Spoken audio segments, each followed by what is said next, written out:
Ty Jones' workout with the Heat on Monday wasn't just a one-day affair. According to Barry Jackson of the Miami Herald, the free agent center is actually spending 4 days working out at Kaseya Center this week as the club considers whether to sign him. No decisions have been made yet, but a source tells Jackson that the Heat have long shown an appreciation for the former first-rounder's skill set. The Heat have 14 players on standard contracts and could make Jones their 15th man, but the club is just a little over the luxury tax line and may not fill that final roster spot to open the season. The big man is also ineligible to receive a two-way contract.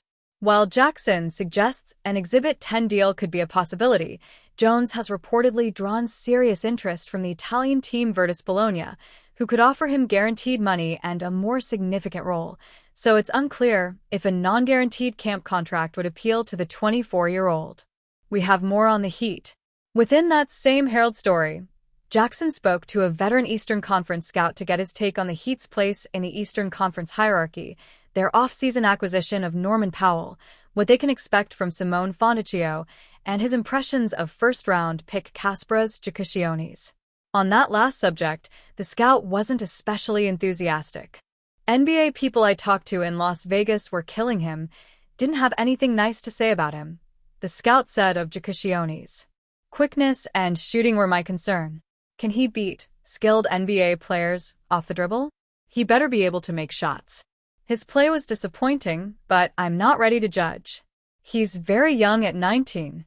While Alec Burks expressed interest at the end of last season in returning to the Heat, a reunion with the veteran guard no longer makes sense after the club added Powell and Fontecchio, writes Ira Winderman of the South Florida Sun-Sentinel, subscription required.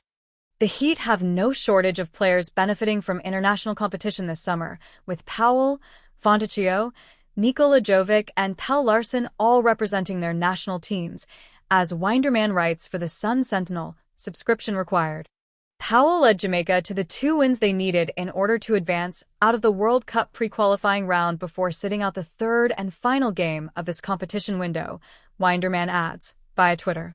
The Heat and Magic announced on Tuesday that they'll open their preseason with a game in San Juan, Puerto Rico on October 4th. In total, the Heat will play 6 preseason games, as they outlined in a press release.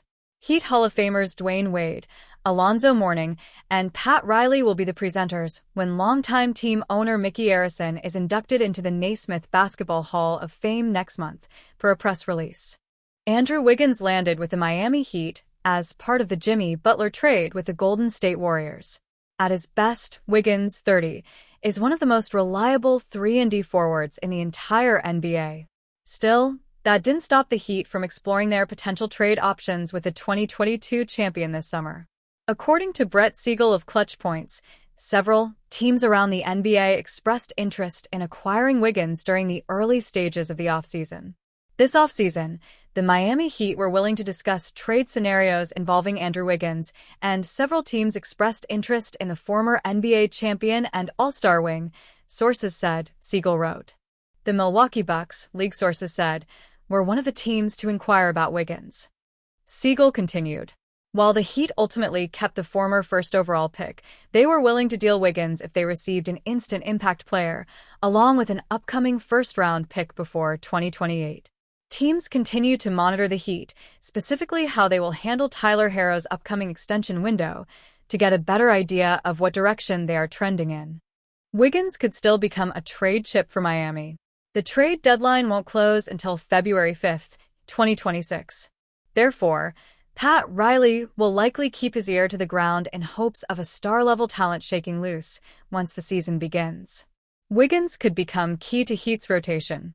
After landing with the Heat, Wiggins only suited up for 17 regular season games. In those outings, he averaged 19 points, 4.2 rebounds, and 3.3 assists. He shot 45.8% from the field and 36% from deep. Without a star to lead the team's scoring efforts, the Heat will need a collective of reliable bucket getters. Wiggins can help fill some of that need, especially next to Tyler Herro and Norman Powell.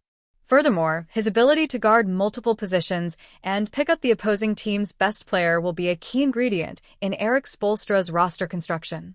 If Miami sticks within this season, Wiggins could have a significant impact. Heat forward drawing interest from Europe.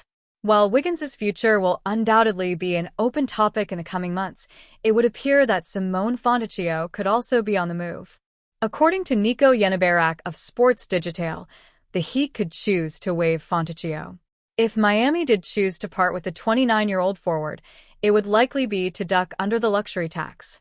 Turkish team Fenerbahçe is reportedly monitoring the situation. Simone Fontecchio may be waived by the Miami Heat, Yenebarak reported via X, with the post being translated. The Heat are considering waiving the player to avoid the luxury tax. Fenerbahçe Beko is closely monitoring the situation of the Italian star, whose potential return to Europe is emerging. Miami has multiple players it can dangle in a trade discussion. Whether or not those players are enough to entice a team to the negotiating table will remain to be seen. But right now, it would seem entirely possible that Miami makes another move to strengthen the roster, either during the summer or later in the season. Miami Heat forward Andrew Wiggins is one of the most sought-after potential trade targets this offseason. The Heat, at least for now, have decided not to pull the trigger on any Wiggins trades, but they were reportedly open to moving him if they could receive an instant impact player and a first-round pick in return. While the Heat ultimately kept the former first overall pick, they were willing to deal Wiggins if they received an instant impact player, along with an upcoming first-round pick before 2028, Brett Siegel of Clutch Points reports. Teams continue to monitor the Heat, specifically how they will handle Tyler Herro's upcoming extension window, to get a better idea of what direction they are trending in, he adds. The 30-year-old Canadian forward averaged 18.0 points, 4.5 rebounds, and 2.6 assists last season with the Golden State Warriors and the Heat, fixing NBA teams with just one trade.